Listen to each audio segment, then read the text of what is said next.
three of the most overlooked signs that somebody actually has autism. And the three overlooked signs is this. The first one is that people with autism typically don't learn the same way that neurodivergent people do. And in fact, that's where a lot of times with people with autism, they struggle in a normal classroom setting. It doesn't mean that they're dumb, they're stupid by any means. They usually are extremely intelligent, but it takes a different style for them to actually be able to learn.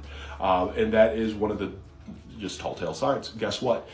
It can also be hyper-focus is another one. That's number two. And a lot of times this hyper-focus can get mistaken even in its own way for ADHD. Because ADHD does have a hyper-focus side to it, where they become hyper-fixated on certain things and they lose track of time on that and become massively obsessed with it. But there's also routines and patterns that happen in it. And then one of the other ones is they don't understand the social rules and social cues. It doesn't make sense. When it comes to rules, they're constant rule breakers. You constantly are telling them the same thing. And it doesn't seem like they're listening to you. It doesn't seem like they care. It's that literally they're not comprehending it. They're not comprehending why it is this way. And a good example is I can use is like leftovers. I use this as a personal example. This is one I struggle with still.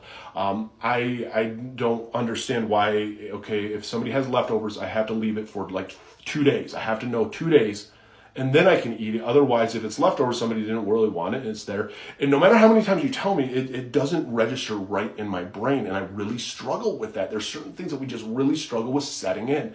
There are a lot of different things out there like that. This is just one of many that I struggle with. But there are these social cues that people just cannot grasp, and it doesn't make sense of why they can't. These are actually overlooked signs of autism out there. Ultimately, you do want to get tested for autism. There is a lot that can go into it. Finding out what type of autism that you have, finding healthy coping tools, working with a therapist is key. It makes life a lot easier. I got diagnosed with level 1 autism at 40, and I can tell you what, it made my life make a lot more sense.